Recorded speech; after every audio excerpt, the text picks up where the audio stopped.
एक व्यक्ति जिसका नाम अर्जुन है एक घने जंगल में चल रहा है। उसका चेहरा पीला है और कंधे झुके हुए हैं।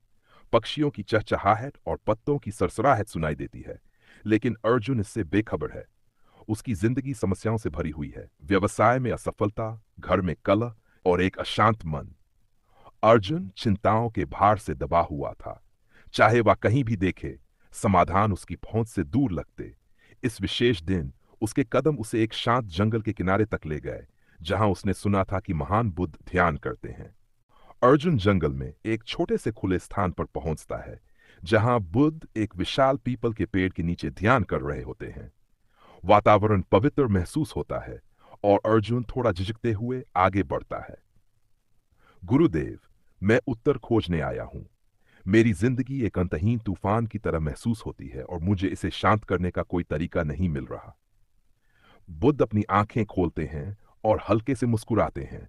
मेरे मित्र, यहां बैठो। मुझे बताओ, तुम्हें क्या परेशान कर रहा है?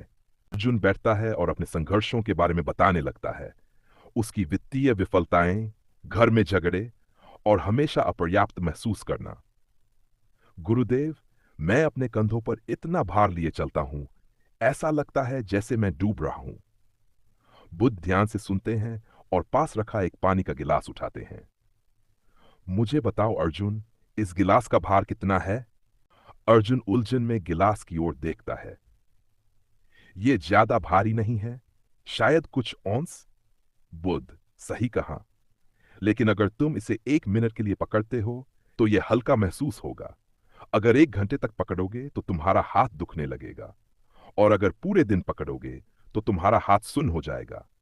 गिलास का भार नहीं बदला, लेकिन जितना देर इसे पकड़ोगे यह उतना भारी लगेगा। अर्जुन की आंखें चौड़ी हो जाती हैं, क्योंकि उसे सच्चाई का एहसास होता है। तुम्हारी चिंताएं भी इस गिलास की तरह हैं। अगर तुम उनके बारे में थोड़ी देर सोचते हो तो वे संभालने योग्य लगती हैं, लेकिन अगर तुम उनके बारे में लगातार सोचते रहोगे तो वे तुम्हें पंगु बना देंगी। इन्हें सही समय पर रखना सीखो। अर्जुन, अपने भार को छोड़ना सीखो। अर्जुन गिलास की ओर देखता है और फिर बुद्ध की ओर। मैंने अपनी समस्याओं को बहुत लंबे समय तक पकड़े रखा है ना? बुद्ध सिर हिलाते हैं। शांति समस्याओं की अनुपस्थिति से नहीं, बल्कि अनावश्यक चीजों को छोड़ने की क्षमता से मिलती है। जो तुम्हारे नियंत्रण में है उस पर ध्यान केंद्रित करो, और जो नहीं है उसे छोड़ दो। अर्जुन गहराई से झुककर प्रणाम करता है। उसके चेहरे पर कृतज्ञता झलकती है। धन्यवाद गुरुदेव, अब मैं समझ गया। मैं अपने गिलास को रखना सीखूंगा। जैसे ही सूर्य अस्त होने लगता है, अर्जुन जंगल से वापस जाता है। इस बार उसके कदम हल्के हैं और उसके चेहरे पर शांति है। अर्जुन अपने जीवन में एक नई स्पष्टता के साथ लौट आया। उसकी समस्याओं का भार गायब नहीं हुआ था, लेकिन उसने उन्हें सही समय पर छोड़ने की कला सीख ली थी। कैमरा बुद्ध की ओर घूमता है, जो अपनी आंखें बंद करते हैं और एक हल्की मुस्कान के साथ अपने ध्यान में लौट आते हैं।